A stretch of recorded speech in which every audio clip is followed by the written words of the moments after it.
ninguno, cobardes gallinas, capitanes de las sardinas, se atreve a decirle que no a Trump. Hasta ahora ninguno. Están esperando que se caiga el solito para no tener que mojarse, ¿no? Porque a este señor, Donald Trump, que es mafioso, pues le tiene miedo, porque saben que sus soluciones, cuando le llevan la contraria, son mafiosas, como lo estamos viendo.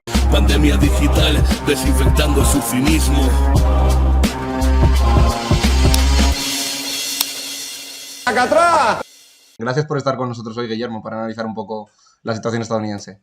Pues nada, encantado, tío. Ya me contarás a ver si me sé alguna de las preguntas de geografía. Espero que no caiga nada. Bueno, pues de geografía no, pero de geografía política sí que te preguntaremos algo, yo creo, que también dará de sí. Vale, yo me he traído gafas porque así parezco más intelectual. Para ver bien, ¿no? Guillermo, periodista, escritor, también hay que aprovechar y hacer un poquito de spam. Has sacado hace muy poquito tu último libro, que pues hay que aprovechar y preguntar por ahí también, ¿no? Marcelo, que es la última novela que has sacado, inspirado también en tu propia historia de Nueva York. Si te tenemos hoy aquí como invitados porque conoces bien la realidad estadounidense y lo plasmas también en tu última novela.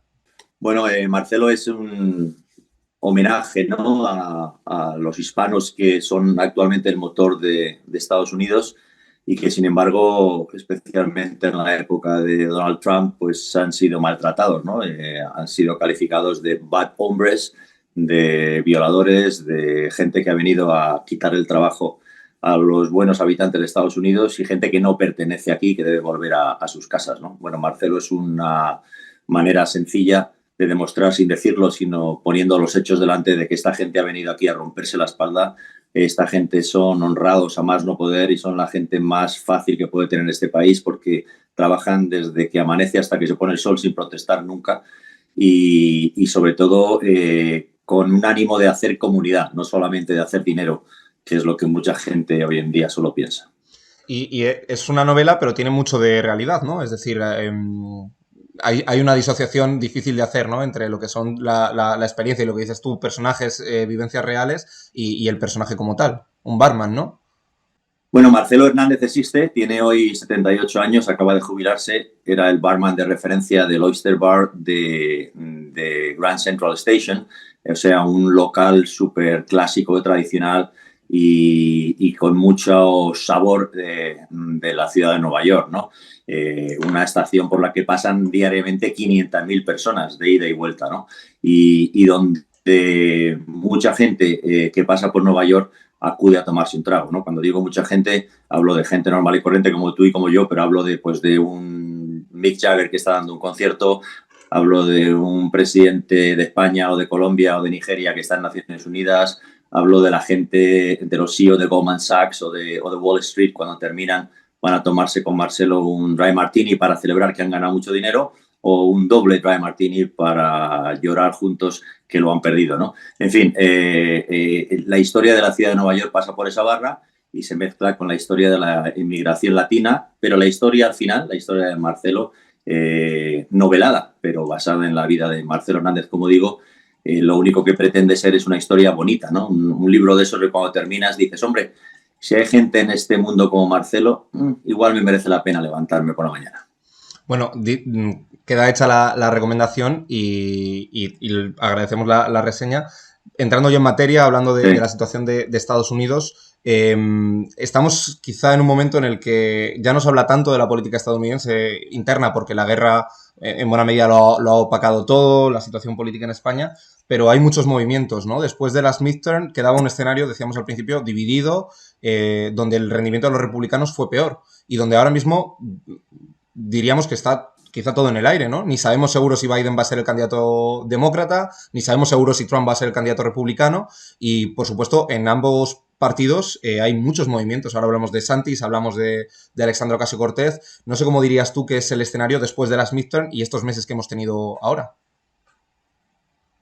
Bueno, está lleno, como dices tú, de muchas sorpresas, ¿no? La primera sorpresa se llama Joe Biden. Joe Biden es un candidato muy mayor, es un señor que tiene 80 años, cuando la mayoría de la gente de este país no tiene 80 años. Es decir, la gente joven, que al final el voto en Estados Unidos, quien decide quién va a ganar las próximas elecciones es la gente de menos de 30 años, sobre todo la gente que pasa de ir a votar porque piensa que lo que deciden estos políticos no tiene nada que ver con su vida, ¿no? Y cuando piensan que tiene algo que ver con su vida, que es lo que ha ocurrido en las últimas elecciones, de repente cambian el voto, ¿no? Un voto que iba para Donald Trump, de repente lo ganó por goleada a Biden porque le apoyó la gente joven que de repente escuchó mensajes que le interesaban, como por ejemplo que le iban a condonar la deuda universitaria, porque claro, en este país hay dos grandísimos agobios. Uno, el del seguro médico, si te enfermas te arruinas, y dos, el de lo carísima que es la universidad, ¿no? Es decir, sales debiendo, según lo que hayas estudiado, entre 50.000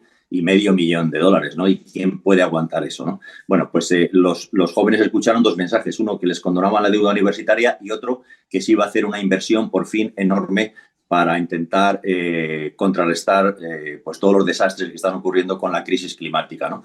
Y eso les movió el trasero. Pero digo, esta generación es la que decide, porque realmente la política de ahora mismo es una política llena de sorpresas. Una, Joe Biden, que es lo que decía, porque Joe Biden no era un candidato que entusiasmara absolutamente a nadie. Es decir, dentro del Partido Demócrata había gente como Bernie Sanders que movilizaba a la gente joven y les entusiasmaba. Había gente como Alexandra Ocasio-Cortez, aunque todavía no podía ser presidente porque no tenía la edad, pero que también movilizaba mucho a las bases. Y había otra gente, como por ejemplo el que hoy es el ministro de Transportes, Pete Buttigieg, que hubiera sido el primer presidente gay y que había mucha gente que le parecía que reunía los requisitos conservadores suficientes, como haber sido veterano de guerra o como haber sido ya alcalde en su pueblo, en fin. Pero bueno, al final parece que el mal menor era Biden. La gente dijo, bueno, pues nada, vamos a votar a Biden para no asustar a la extrema derecha que estaba movilizando a todo el Partido Republicano, que había atrapado al Partido Republicano, y todo lo que fuera un poquito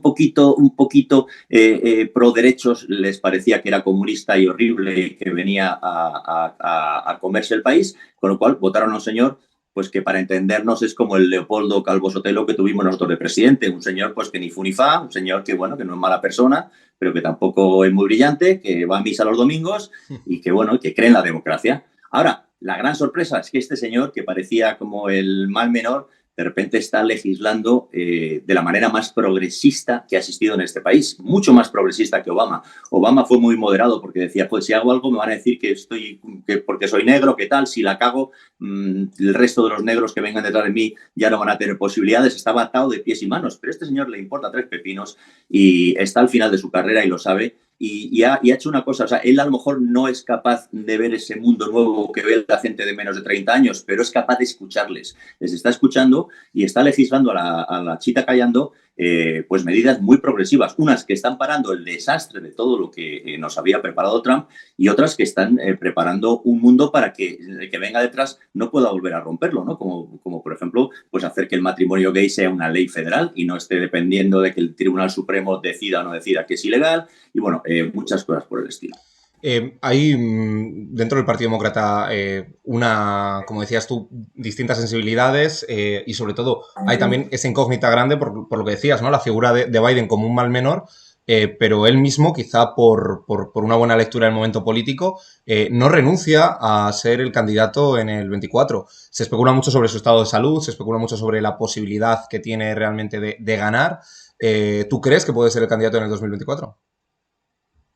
Podría ser el candidato, ya te digo que no le ilusiona a nadie, sigue sin ilusionar, lo que pasa es que los datos hablan de lo contrario, ¿no? Es un poco como Jimmy Carter, ¿no? Es un señor que no tiene carisma delante de la cámara, pero que lo que hace, cuando lo ves escrito, si pierdes el tiempo en leerlo, pues te parece muy coherente, ¿no? Entonces, este país, pues claro, busca a alguien que sea más como un punchliner, ¿no? Alguien que te dé titulares y que te dé frasecitas ocurrentes, ¿no? Que no es Biden. Vamos a ver qué pasa. No hay un nombre clarísimo ahora mismo.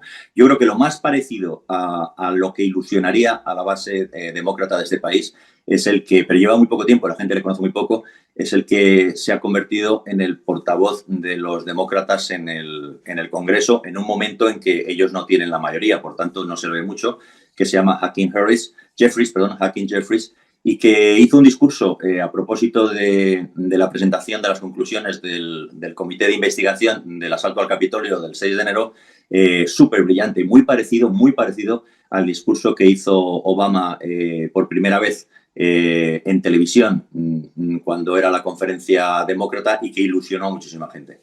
Entonces, no lo sé, hay nombres desconocidos como el de Jeffries que podrían ser, y hay nombres conocidos como el de Pete Buttigieg, que todavía tiene mucho tirón, y hay nombres conocidos como el de Kamala Harris, que también tiene mucho tirón.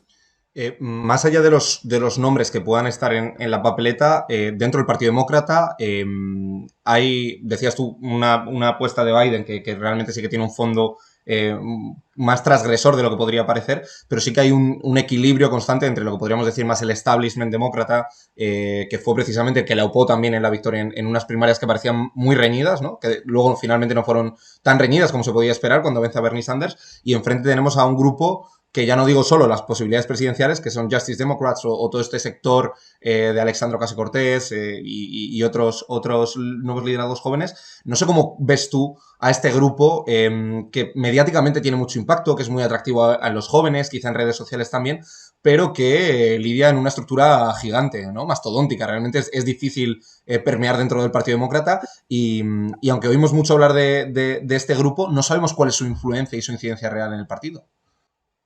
Bueno, su incidencia en el partido es influir en que Biden los escuche. Entonces, si no hubiera una Alexandra Ocasio-Cortez, Biden no hubiera aprobado y apoyado la inversión que ha apoyado en la lucha contra el calentamiento global. Es decir, Ocasio-Cortez no va a ser votada hoy por hoy en este país como presidenta del gobierno, pero sí está siendo escuchada por el presidente del gobierno, no de su partido, del gobierno, y está influyendo, como Bernie Sanders lo hace, en que las legislaciones sean más progresistas, ¿no? El tema está en que, volviendo a lo que contaba al principio, de los jóvenes que votan o no votan según les parezca que esto tiene algo que ver, en general la gente de Estados Unidos piensa que los políticos no tienen nada que ver con la realidad que ellos viven. Es decir, ni los políticos ni la gente que manda, el sistema financiero. Date cuenta que el señor Soros tiene 90 años, me parece. El señor que es dueño de Fox News, el señor Murdoch, tiene 80 y muchos también. El presidente del gobierno, ya lo hemos dicho, tiene 80. El que quiere ser candidato republicano, Donald Trump, está cerca de los 80. Nancy Pelosi tiene 80 y pico. O sea, son todos dinosaurios comparados. Y esta gente dice, pero ¿esto qué tienen que ver conmigo, no? Lo que ocurre es que ese establishment que tiene que terminarse, es decir, esa manera de entender el mundo que ya no funciona y que tiene que terminarse, no acaba de terminarse. Y mientras no se termine, pues las EOC y otro tipo de gente no tiene hueco. Y mientras no se termine y las reglas del juego sean las mismas, lo que le pasa a Joe Biden es que Joe Biden prácticamente nació en el Senado. Este señor es senador desde que hizo la primera comunión, exagerando un poco, ¿no? Se conoce absolutamente a todos los senadores. Al final, este país, que parece muy grande, muy enorme, las familias que lo dominan son las mismas familias que recibieron territorios del rey de Inglaterra cuando esto eran colonias. Son los mismos, se conocen todos, cenan, desayunan, meriendan juntos los fines de semana, y es lo que hace que Biden al final haya podido pactar algunas leyes así por debajo. Yo te doy esto, tú me das esto, pero va pactando leyes porque se los conoce a todos y le dice, oye, mira, Jonathan, no me toques las pelotas, vamos a ver si tal, que luego cual, se lo conoce. Entonces es como, tristemente, es como un club privado de amiguitos.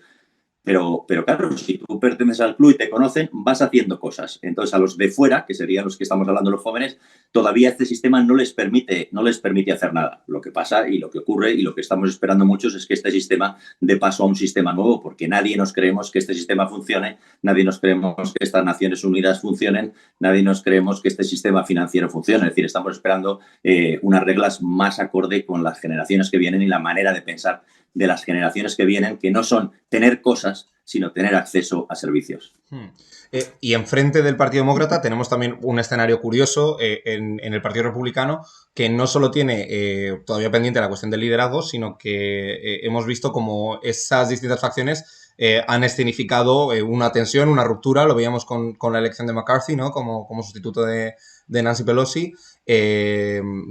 Que se tensó hasta el final y que el núcleo más duro del sector republicano, que incluso parece que estaba más allá de Trump, ¿no? En algunas cuestiones, en algunos posicionamientos, y que ni siquiera respondían a Trump cuando Trump dice es el momento de que hagamos valer nuestra nueva mayoría, elijamos a un nuevo presidente que nos permita retomar un poquito la agenda, el control y demás. y parece que fueron más allá. Ahí hay entonces un sector que podríamos decir incluso vinculado al Tea Party o que incluso va más allá, ¿no?, de lo que sería Trump. Tenemos a Trump también y luego tenemos a figuras como DeSantis, ¿no?, el gobernador de Florida, que es una promesa realmente interesante, ¿no?, y que empieza a figurar mucho. Se habló mucho de él después de estas elecciones. Florida es lo que se llama un swing state, ¿no?, pero parece que con DeSantis ya no lo es tanto. Bueno, hemos hablado del Partido Demócrata y lo llamamos Partido Demócrata porque es un partido político con las cosas que tienen los partidos políticos, incluidas las corrupciones y los errores y todo lo que tú quieras. Es un partido político con una crisis interna entre el hoy y el mañana, entre el mundo que se va y el mundo que viene, y es un debate que el Partido Demócrata lo tiene porque lo tiene la sociedad. Ahora, el Partido Republicano tristemente no existe, no es un partido. El Partido Republicano fue secuestrado por Donald Trump. La mayoría de los senadores y diputados del Partido Republicano, cuando digo la mayoría, es que si son 50 senadores, quedan 4 que no, y si son 100 y pico o 200, ya no me sé cuántos son los diputados, pues quedan otros 5 que tampoco.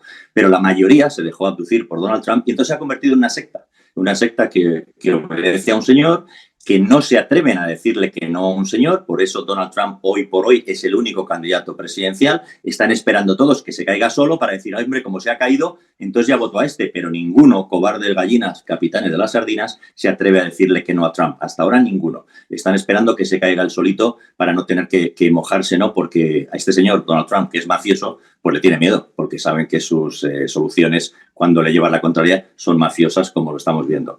Lo que ocurre es que Donald Trump, dentro de... Quizá a partir de este jueves lo vamos a ver, pero quizás esta misma semana, el jueves o el viernes, y si no, la semana que viene, va a tener la primera, le van a presentar cargos por primera vez que se va a hacer a un presidente o expresidente del gobierno en el Tribunal Supremo de Manhattan, por el caso de Stormy Daniels, ¿no? Por el caso de haber tenido relaciones sexuales con una mujer y haberlo negado públicamente, pero sobre todo haberle pagado a ella para que se callara con dinero que era electoral. Bueno, es un pufo.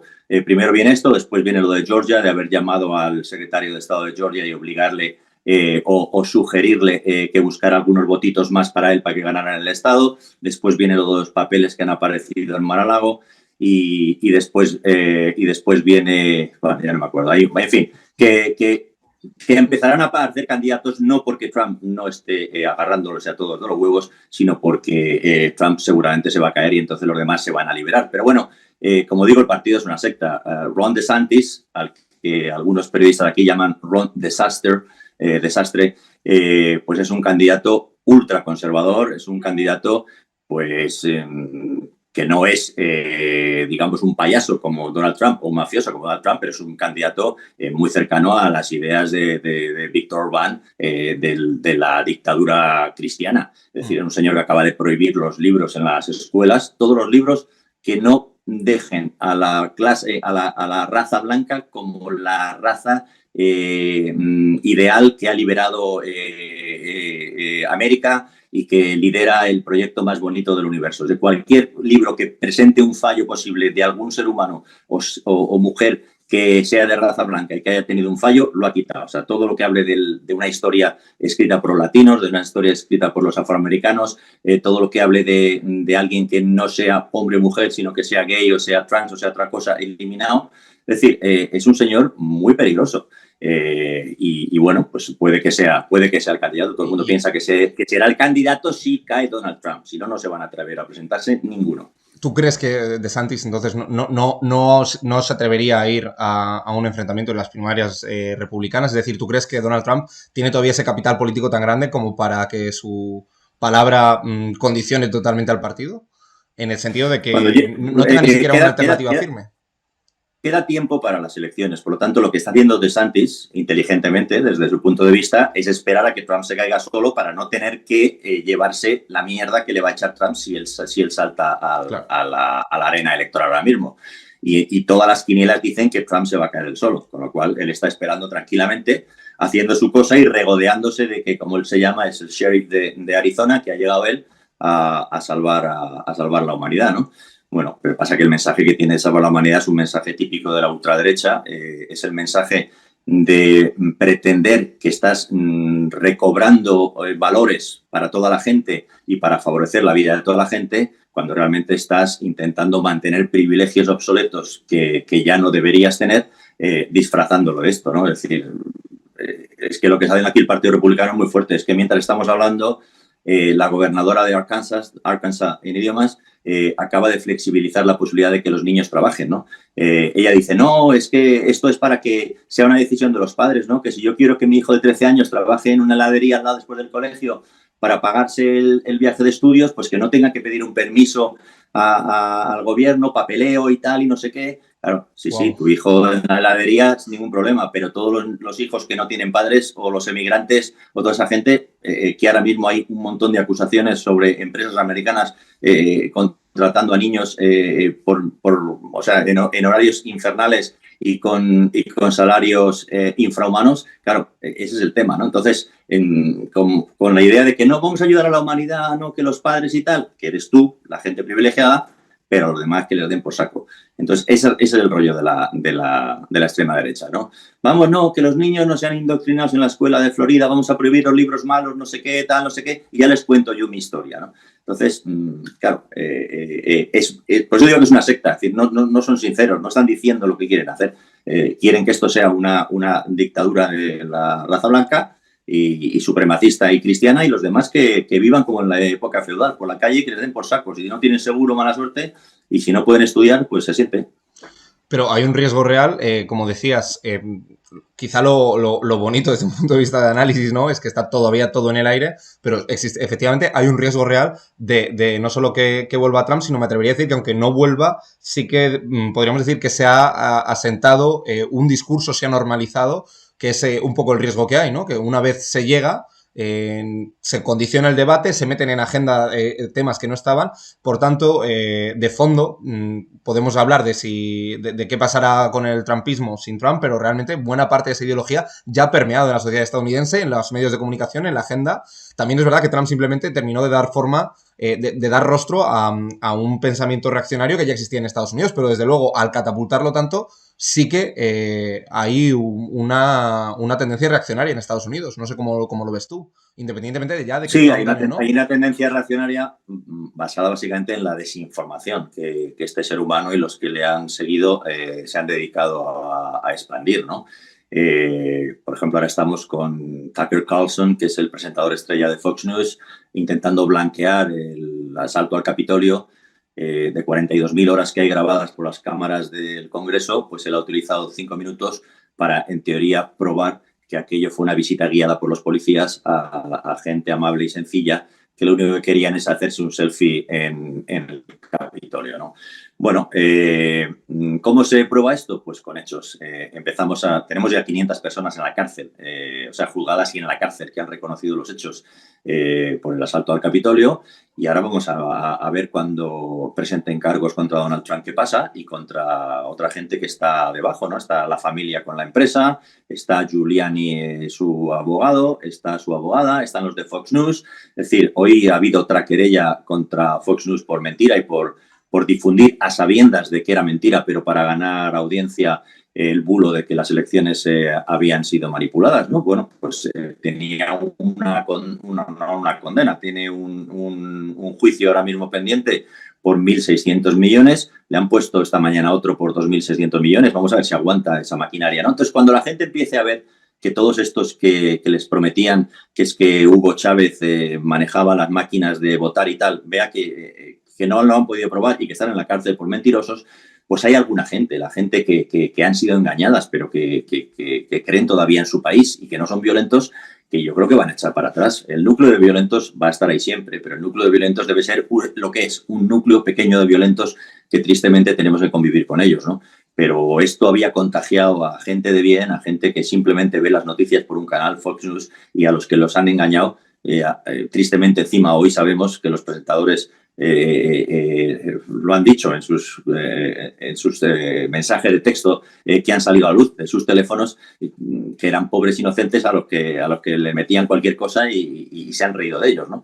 Entonces, esta es la tristeza. Cuando estos sepan que estos se han reído de ellos nada más para sacar pasta, teniendo audiencia y poniendo más anuncios en sus programas, sabiendo que les mentían, pues yo creo que este sentido común cobrará lugar, ¿no? Al mismo tiempo, cuando se vean que las medidas de Biden, ay, que es comunista, que esto, que no sé qué, dan resultado, pues también la gente empezará a pensar. No te cuenta el Obamacare.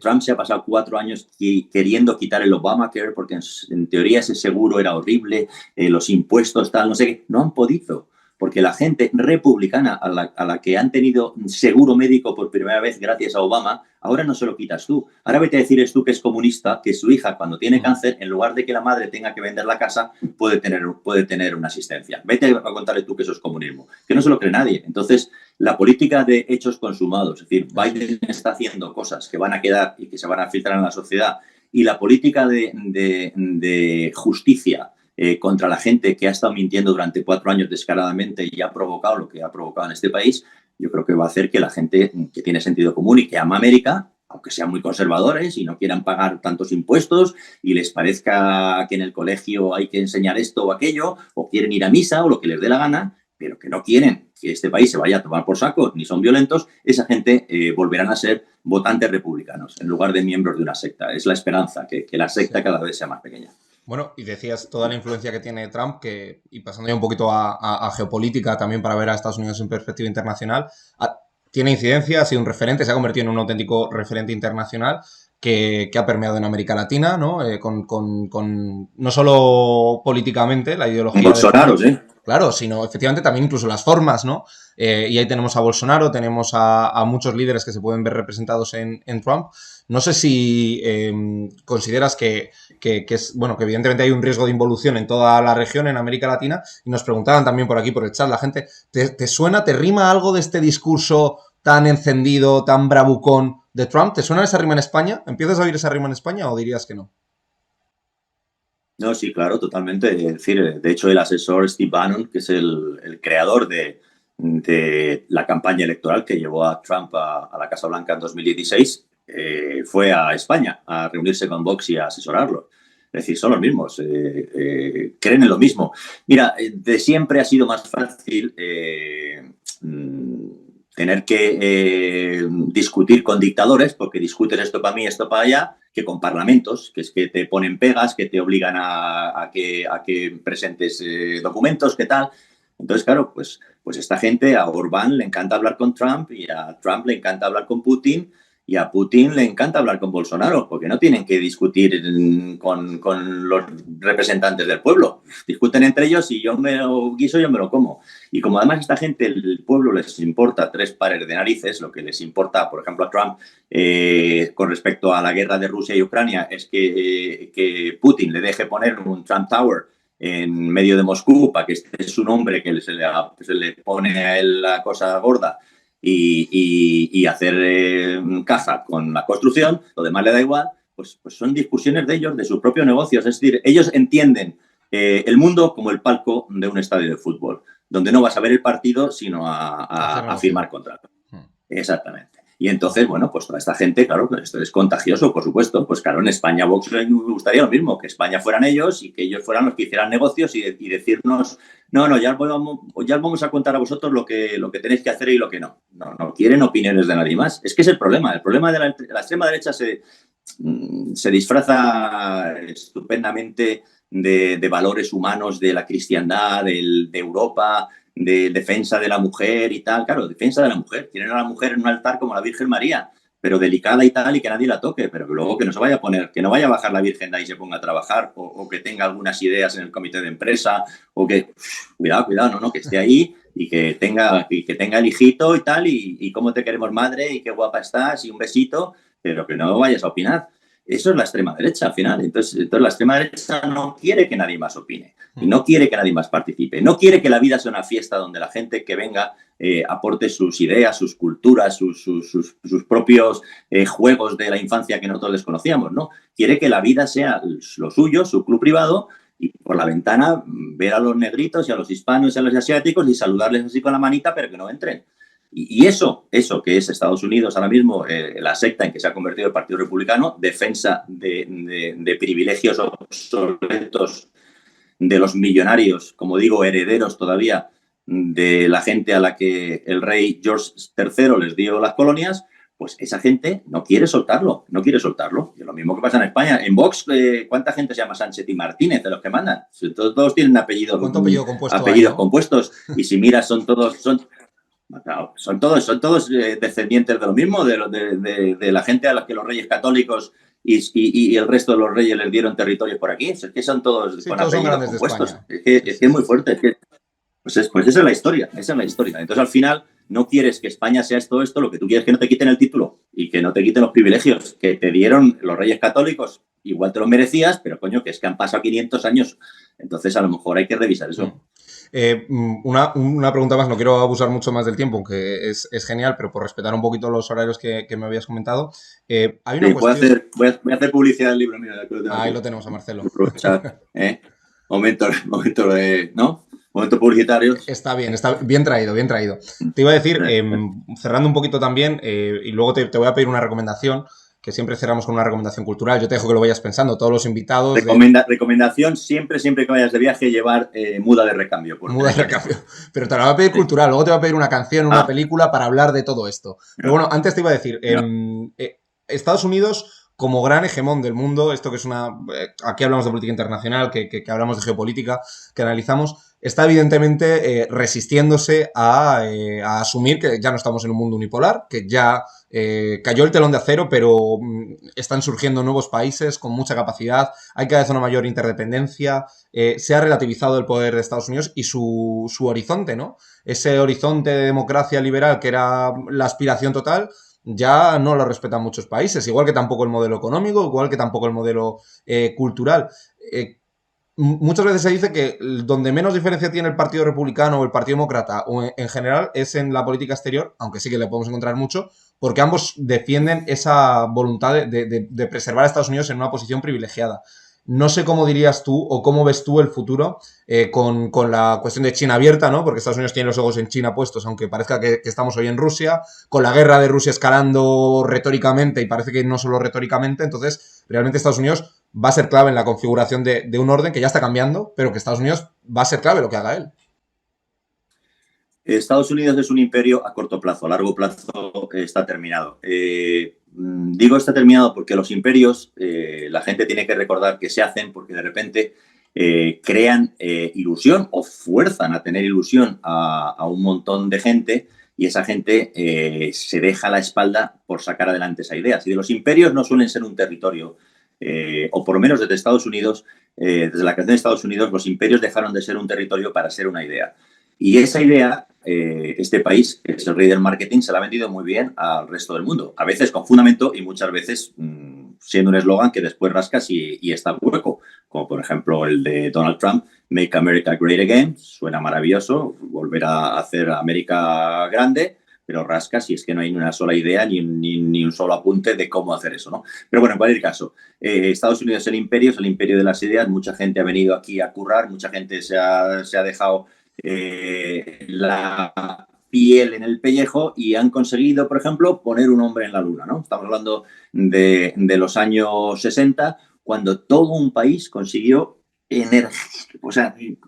compartir una energía bestial para poner un hombre en la luna. Y desde el ingeniero de IBM que tuvo que inventarse cómo narices poder mandar la señal a esa nave y cómo narices esa nave podía volver a mandar la señal a la Tierra y poderla entender, hasta el señor que cortó el césped en la lanzadera especial para que cuando saliera por televisión el cohete se viera aquello perfectamente en orden. Todo el mundo puso un hombre en la Tierra. Pero eso se ha olvidado. Ahora se está criticando a los migrantes que vienen, que ya no venga nadie más, que el último que llegó, que a mí me enseñaron en casa que el que llegue último que cierre la puerta y ya está. Entonces, en cuanto eso falla, en cuanto la gente se relaja y no quiere currar y que curren otros, no sé qué, se llama decadencia del imperio, que es en lo que estamos viviendo, ¿no? Eso, más que este imperio ha basado todo su poder en la fuerza militar, es decir, ya no es que la gente se crea la idea, sino que mucha gente no tiene más remedio que creerse la idea porque tienen 1 millón de soldados y muchos barcos y muchos submarinos y muchos aviones que los demás no tenemos, ¿no? Entonces, pero la pelea a largo plazo la está perdiendo, porque mientras ellos siguen apostando por el fusil, China apuesta por el talonario. Y mientras ellos están, que si invado Irak, que si lo destrozo, que si luego lo reconstruyo y hago caja, pues China va firmándole talones en África y en Latinoamérica a todos los gobiernos, ¿no? Diciéndole, mire, sí, yo me voy a llevar sus patatas y yo me voy a llevar su arroz, pero voy a poner aquí una autopista y voy a crear un puerto para poder llevármelo, pero luego se lo quedan ustedes, y les voy a poner internet para poder comunicarme con la gente que se lleva el arroz, pero luego se lo quedan ustedes, y les voy a poner un aeropuerto aquí con aviones para llevarme las patatas, pero luego se lo quedan ustedes, y eso está interesando más a los gobiernos, especialmente de Latinoamérica y de África, que el que vengan, les hago una guerra, les mato a la guerrilla esta, destrozo todo el país y luego ya lo reconstruimos. Entonces, el lenguaje militar es obsoleto. Biden está intentando cambiarlo, es lo que propuso él en su programa electoral, el volver a la diplomacia y pasar de lo militar. Se le ha metido por medio una guerra de Ucrania, que no creo que tenga él ninguna culpa de que haya ocurrido, y estamos haciendo otra vez una inversión bestial en armamentos y estamos otra vez en el mundo de las peleas, ¿no? Pero esto es corto plazo. No quiero quitarle ningún interés ni drama al tema de Ucrania, que me duele profundamente, me parece súper triste, pero digo, esto es un corto plazo. El largo plazo del mundo va por la diplomacia, va por hablar, va por dialogar, no va por invadir países ni por meterlos en guerras, y en eso Estados Unidos, salvo que cambie radicalmente, tiene con China, tiene la contienda perdida, ¿no? Entonces, vamos a ver, es muy importante ver qué pasa en Estados Unidos en los próximos 10 años. Para mí, ojalá que Estados Unidos consiga hacer un cambio, una revisión, ojalá consiga hacer una revisión interna de quién es Estados Unidos y qué quiere Estados Unidos. Piense la gente joven cuando llegue al poder en ese cambio de tener cosas, que es lo que es hoy Estados Unidos, por tener acceso a servicios, que es lo que es hoy más parecido a Europa. Y entonces Estados Unidos será un gran país. A lo mejor no es el número 1, a lo mejor es el número 7, pero ¿a quién le importa? Yo prefiero vivir en el número 7 con la sanidad pública que vivir en el número 1 y pensar en el horror de arruinarme si mañana tengo un cáncer. Bueno, Guillermo, como te dije, toca cerrar con una recomendación. No sé tú, a esta charla, a toda esta gente que nos está escuchando ahora mismo en directo, que lo va a ver luego en redifusión, ¿qué le dirías? Pues quizá para reencontrarse con, no sé si con una cara más amable o con una más agria de Estados Unidos, pero una música, un libro, una película para terminar de cerrar todo este círculo que hemos hablado hoy. Bueno, resumir todo en una película o en una canción, poco complicado, ¿no? Pero vamos, yo les diría que este país sigue teniendo una cosa maravillosa, y es por lo que, bueno, yo aparte de porque estoy atrapado familiarmente aquí, ¿no? En Estados Unidos, pero una de las cosas que a mí me mantienen aquí, ¿por qué no te vas de ahí? Bueno, primero porque estoy aquí en mi casa y están aquí mis hijos y tengo aquí mi vida, pero segundo porque este país tiene una maravilla, que es la diversidad todavía, ¿no? Es decir, a pesar de que escuchemos en las noticias todo el racismo que existe, que es verdad, pero también es verdad que lo cubren y en otros sitios no se cubre, a pesar de que escuchamos todos los impedimentos que hay a la emigración, que es verdad, pero también es verdad que se cubre y hay otros sitios en los que no se cubre. En este país siguen llegando emigrantes, en este país todavía, especialmente en las costas, tú no sabes hasta que no abres la puerta de tu vecino quién vive ahí, si comen en el suelo, en una alfombra o comen en una mesa, qué disfraz va a llevar la abuela, ni a qué van a oler las cazuelas que están usando en la cocina, ni qué celebran el 24 de diciembre, porque en España todavía somos bastante homogéneos, estamos cambiando bastante también gracias a la inmigración, pero seguimos siendo bastante homogéneos, sobre todo mi generación, ¿no? Un tipo que tenga mi edad, pues todos más o menos nos parecemos en versión garrafón a Antonio Banderas, y todos el 24 de diciembre celebramos la Navidad. Aquí el 24 de diciembre el vecino enfrente puede celebrar la Navidad o no puede celebrar la Navidad, o puede celebrar Navidad como tú, tocando las 12 campanadas y comiendo uvas, o como los alemanes saltando por encima de los muebles, o vete a saber.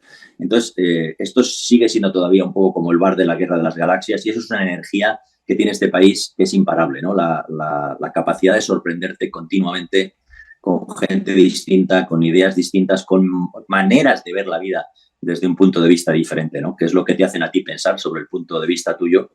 y es lo que hace que sea súper interesante vivir en Estados Unidos, ¿no? Entonces, en ese sentido, pues cualquier película que te hable de la diversidad, cualquier canción que sea un himno a la diversidad, está haciendo justicia a lo que realmente es Estados Unidos. ¿Tienes alguno en mente o lo dejamos en general para que la gente lo pueda...? Bueno, lo dejamos en general. Yo tengo muchas películas en mente que me gustan. Me gusta, por ejemplo, a mí me gustan las películas más nostálgicas y más de historias pequeñitas, como Tomates Verdes Fritos, ¿no? Es lo que me gusta. Pero un libro que sí tiene que ver con lo que digo y que para mí es uno de los libros más bonitos que he leído en mi vida, y creo que está traducido en español con el título de El color del agua, lo recomiendo profundamente porque es el libro de una persona que está viviendo en el sur y encontrándose entre el mundo judío al que supuestamente pertenece vía maternal, pero sin embargo allí no conoce el mundo negro, el mundo blanco. Bueno, esa gran maravilla de la mezcla de la que estoy hablando y esa gran confusión a veces del no saber quién eres por estar mezclado, ¿no? Que va todo pegado. Bueno, pues muchas gracias por las dos recomendaciones, por haber venido hoy aquí a charlar un poquito de Estados Unidos. Esperemos tenerte por aquí pronto y a ver si la próxima vez con buenas noticias, ¿no? Que las va viendo y seguro que también las podemos comentar. Hay siempre buenas noticias, Lo que pasa es que ahora mismo estamos por arriba, o sea, por abajo en la calle hay grandísimas buenas noticias, pero por arriba ahora mismo hay una gran pelea, y la gran pelea es la que está en todo el planeta, es decir, entre el mundo antiguo, que ya se ha quedado antiguo y que no funciona, y el mundo nuevo que viene, ¿no? El mundo antiguo se defiende, no quiere que le quiten el puesto, y está enseñando las uñas, es lo que estamos viendo, las uñas del mundo antiguo, pero el mundo nuevo viene, y viene con fuerza y viene con esperanza. Muchas gracias, Guillermo, un abrazo muy fuerte. Nos vemos. Adiós. Adiós.